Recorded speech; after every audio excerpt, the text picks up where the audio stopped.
Hello, this is Andrew Arcana. I've been making music under the name Arcanosphere since my late teens. So when I wanted to get involved in tarot communities and not have my full real name out there, that idea of Arcana was already present. And it all, of course, relates to these cards here.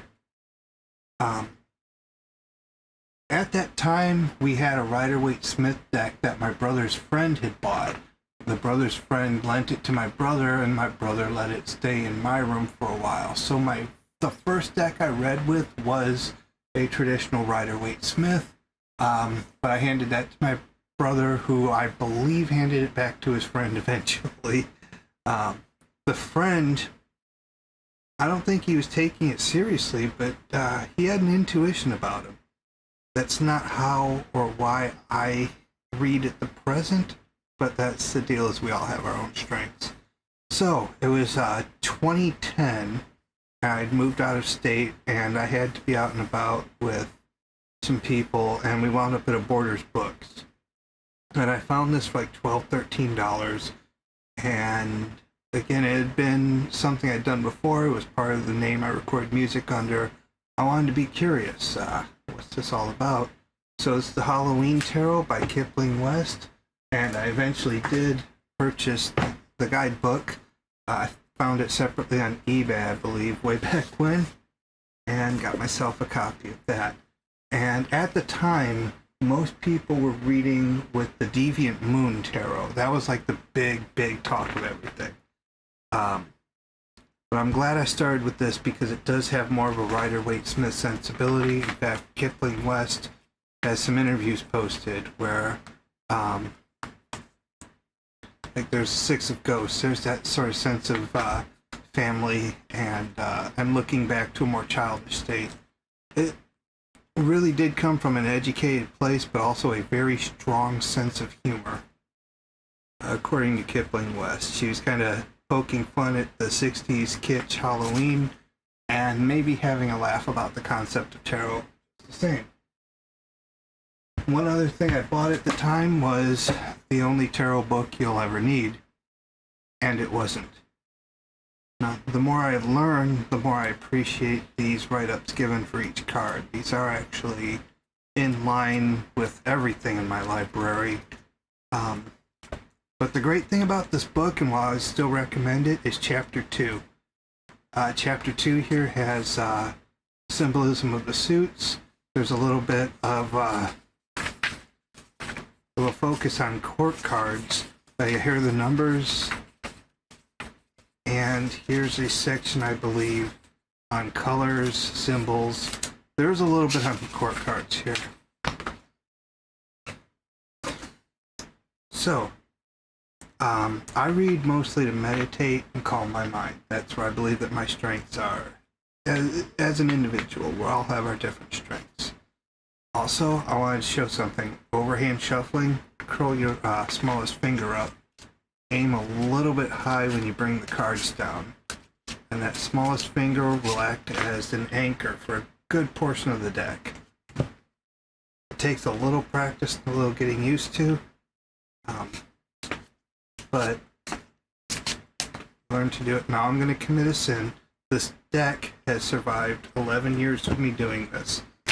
So in this case, once or twice won't be so bad. I normally overhand shuffle, but I've just been looking at them all. Okay, I'm going to go into my favorite 5-card spread, which is, here's something to think about in my current position. Here's a possible next step I can take. And, you know, if you believe these things go to everybody, go ahead. Here's an obstacle. Something good I'm not letting into my life, or something potentially negative that I'm letting get too much strength. Here's a strength and asset of mine. And here's a possible outcome, as long as I say that I'm meditating and looking inward rather than looking at other people or looking for future events. I still like having that card there. So, my current situation, King of Bats, the airy part of air. This is somebody who, when he acts, he's gonna act. This dude's gonna make some stuff happen. The Ten of Wands as the next step to take. There's an interesting one. Should I overburden myself as a next possible step? And you know, maybe I should figure out where my limits are. Maybe I'll want to be careful. Obstacle. Seven of Pumpkins. Now, am I not planting seeds that would lead to a future growth? Or am I planting seeds and just never harvesting them? Because I know myself, and I will do that second one a lot. I'll plant all kinds of ideas down, and then just leave them. Alright, a personal strength. The Queen of Pumpkins, the watery part of Earth. There's the bunny to suggest some other things. How would that be a personal strength? This is somebody who understands that a positive outcome also takes other people into consideration, at least as I understand the queens at this point. Whereas the king will look for the best result as almost a mathematical equation. The queen always remembers that there are people involved. So is that my strength? As far as home and hearth and finances, am I remembering, as I should, the other people involved? And a possible outcome, the Five of Ghosts, Five of Cups.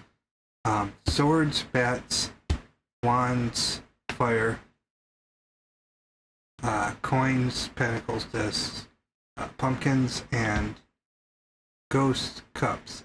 This is possible outcome. Take a little bit of time to mourn some things that aren't going well. Traditional Rider-Waite-Smith will show that there's kind of a castle and a bridge and some. As soon as this dude here turns around and looks the other way, there's something better waiting. It's just not time right now.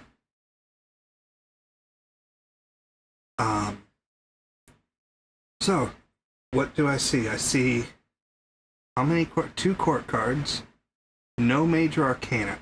No major arcana means there aren't really any lessons happening right now to me.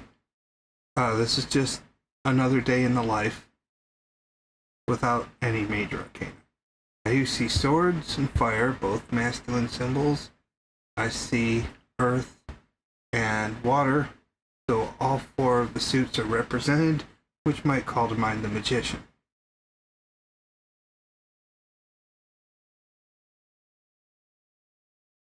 All said and done, look for combinations. My current situation and my strengths are both court cards. Current situation, maybe I'm just not remembering people. My strength is that when I do, great things happen. My next step, find out how much can I carry, or maybe delegate and carry a little bit less out. Mind the things that I'm planting, mind what I'm putting in rich soil to grow, because I don't want to just walk away from that. I work for it. And finally, you know, things happen, bad things happen, and you know, give yourself time to have those feelings, or give myself time to have those feelings. But remember that this is only halfway through the 1 through 10, and there is a positive experience waiting after this moment's done. So, alright, that's and this would be how I would approach tomorrow. How I would practice and learn and try to remember what these cards mean to me. And this is where I'm at. This is my introduction, why I read and how I read. And thank you for listening.